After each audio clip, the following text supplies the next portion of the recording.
Perang Rusia di Ukraina, drone Iran hadapi roket Amerika dan rudal NATO.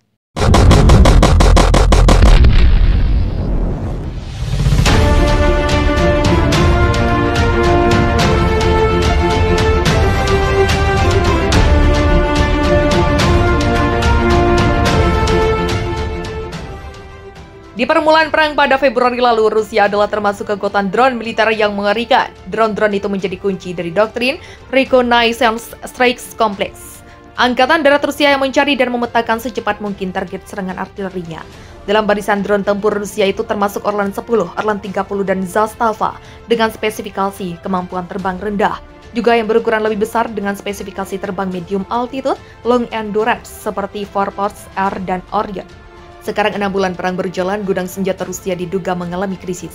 Sebuah studi independen terhadap gambar-gambar korban peralatan perang Rusia telah menghitung militer negara itu kehilangan sedikitnya 5.362 tank, pesawat, kendaraan lapis baja, meriam, truk, dan drone termasuk 120 drone militer.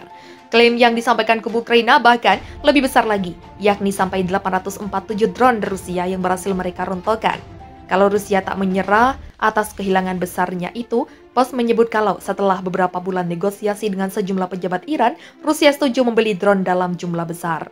Moskow membeli drone-drone Mohajer 6, Shahed 129, dan Shahed 191 yang dispesifikasinya setara Vorpals, R, dan Orion Mali.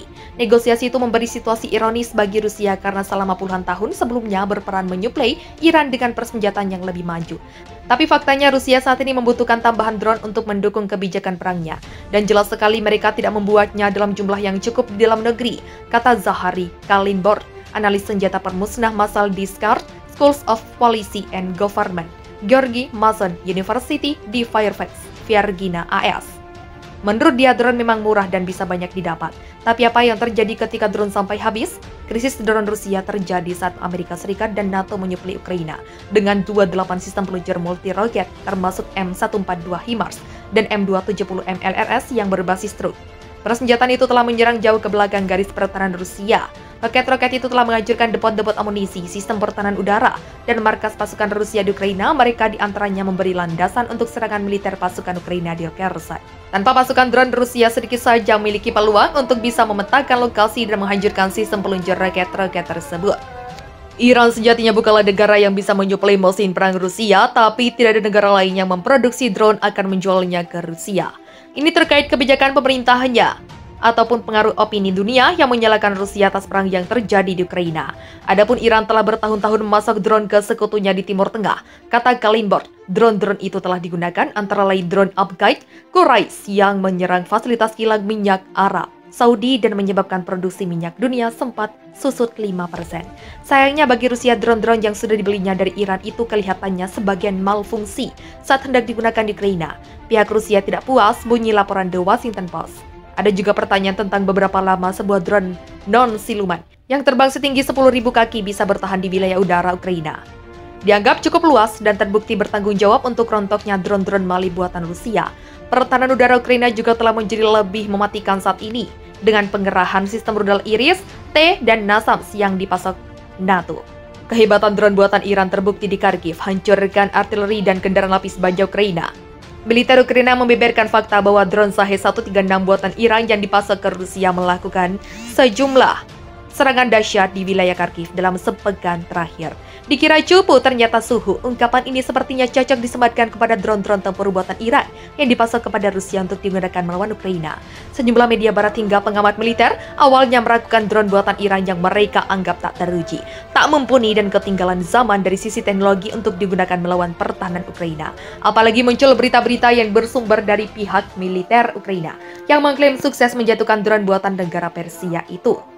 Separah itukah kualitas drone buatan Iran? Apa yang dipublis dalam laporan situs Wall Street Journal justru berbicara sebaliknya.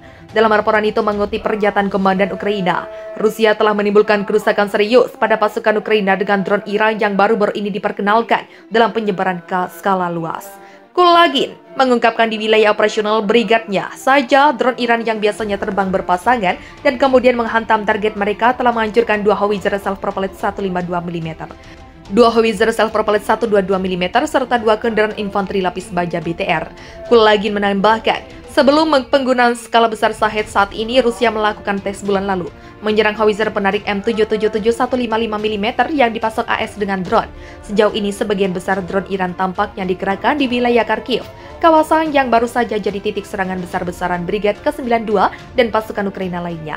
Pakar independen yang memeriksa foto-foto reruntuhan pesawat tak berawak baru-baru ini dari wilayah Kharkiv mengatakan bahwa itu tampaknya Shahed-136 evolusi terbaru dari desain sayap Delta Teheran. Scott Carino, pendiri dan kepala eksekutif Rate 6 Solutions LLC, sebuah perusahaan konsultan strategis, mengatakan Shahed-136 dapat memberi Rusia penyeimbang yang kuat untuk sistem senjata berteknologi tinggi, seperti peluncur rudal HIMARS yang diberikan AS kepada Ukraina.